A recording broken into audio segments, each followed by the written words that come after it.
What is going on, everyone? Badger here. Should have like and sub, and let's get into this. I don't know how I missed this one because, oh boy, I love when they say the quiet part out loud. And I mean, believe people when they tell you who they are. And of course, we are talking about Doctor Who and the showrunner Russel T. Davies, and just a prime example of why you don't hire activists. Because when you hire an activist, no matter how good their writing might be, and I also postulate that there's very few activists who are good at writing. It normally turns into a good writer who gets devolved into just pure activism, which is what I think happened for sure with Russel T. Davies. It started off a disaster from the beginning. And of course, the actors and the showrunner blamed everyone for being racist or homophobic or, all the ists and isms. And of course, it pushed plenty of drag queen. Here's Jinx Monsoon. And anyone that didn't like that, well, you know what happened to them. All the while, the ratings are going into the toilet. And even the progressive Doctor Who fans are starting to go, okay, dude, what the hell? Like we thought it was bad with Jodie Whittaker and Chris Chibnall. No. The great Messiah himself, Russel T. Davies, comes back, and instead of going back to True North, instead of going back to Doctor Who, the core and spirit, no. We get people who say, if you're not writing about being gay or trans, what are you even doing? And again, that's his. Every time Russell has talked about this, unlike a Beau DeMayo, a very gay man, and very happy to tell you about it, especially if you follow him on Twitter, the most important thing to him about X-Men 97 was the show, was the characters, and of being shepherd, of being respectful for the most part to all of the characters and all of the fans and what was best for all of them, and not just do whatever the hell he wanted and push all of his agendas. You still have to be respectful for this to the source material, because source material matters. And this is something that Russell and most activists, including the actors, lose in the sight of their activism. And we have just seen, oh my God, everyone, look, just failing. Even when you account to all those people that say, what about the iPlayer and the overnight? Yeah, it's record number lows with that too. And that brings us to today, or, just the other day, rather, we had Comic-Con, where Russel T. Davies, amongst others, were explaining themselves. They had Alex Kurtzman too, who has absolutely destroyed Star Trek with much similar ideology, and who basically has said, yeah, it's my I'm using Star Trek, and in the case of Russel T. Davies, I'm using Doctor Who as my pulpit, as my soapbox, and what I'm pushing is what I think, and that's not good storytelling in the universe I'm controlling. It's activism. And here's Russel T. Davies saying it, that he thinks trans rights are more important than anything going on in Doctor Who. So many online opinions and, fans having very strong feelings about your projects. How do you balance?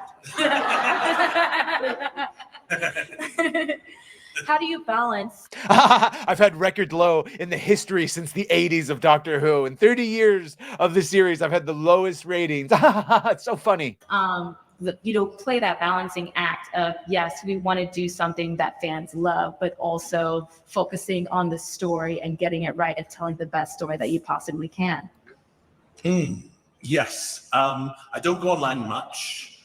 Maybe I should. Maybe that's wrong. I'm talking about Twitter, or X, mainly as the portal online. I don't feel particularly safe as a gay man. I mean, increasing. I don't feel particularly safe as a kid online. What's going to happen to you? Grow up. I think that's worse in society. And by the way, it's getting worse and worse because of the fucking overwrought, insane ideology that you keep pushing. Because we passed just like normal rights for gay people long time ago. We had that. You went way beyond that. I see what's said out there, and that's a long discussion all the time. But I'm not happy to be part of that. So that's tricky. So that stops you online in many ways. So right there, he is saying that he doesn't even listen to fans, right? Because as soon as he goes online and he sees anything that happens to mention that they're not happy with all the ideology, be it obvious or not, boom, he just checks out, because that's in the conversation. A good question for another time. Oh, we could spend whole life on that. So I get my agent tells me what's going on. I get people, you kind of hear inevitably this kind of osmosis with what's, the culture wars or whatever, kind of creep through. To be honest, in terms of online activity, I'm much more interested in what's happening. I think Doctor Who's fine. Doctor Who's fine. It has the lowest ratings in the history of the show. They've lost almost their entire demographic. And even though he says they have the young demographic, where are the numbers? Where are the receipts? He didn't have them. Or Doctor Who, well, how can I say this? It's like, I think there are things happening in the culture wars, particularly with trans rights these days, that are a million times more important than what's happening right now. No, there's nothing important with trans rights, because human rights, the right that every time they say, what are the trans rights that they're talking about? Oh, that's right. The right to cut the tits off of kids, the right to turn them into lifelong medical patients, the right to give puberty blockers to children, which is really just chemical castration.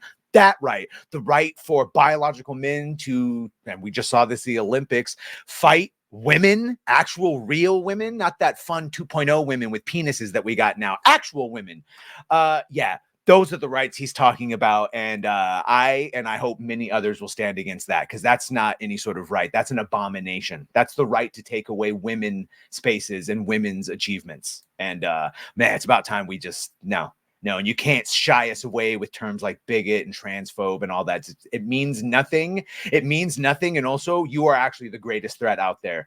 You and what you'll do to the kids in any sort of normal society. You just can't be tolerated anymore. And if you don't want to do it in civil discourse, but that's the thing. They don't even want to have the conversation. He hides. He won't even go online to have the conversation.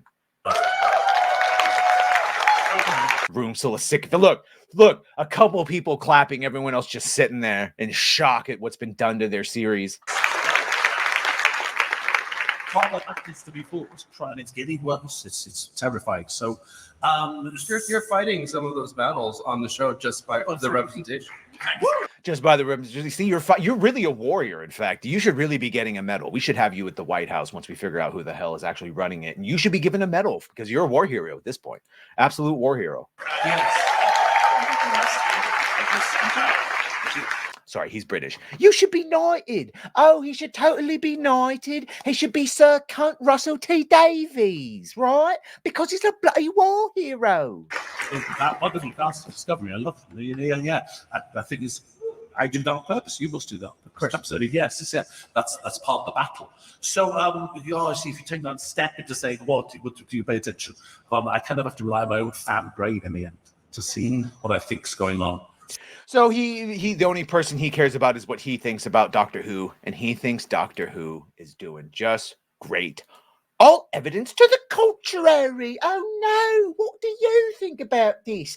I think it's absolute shite, but that's just me. What would I know? Anyway, thank you all for watching. Make sure to like, share, and subscribe. If you've done that, thank you. If you're going to do that, thank you. Toodaloo. Well, bye.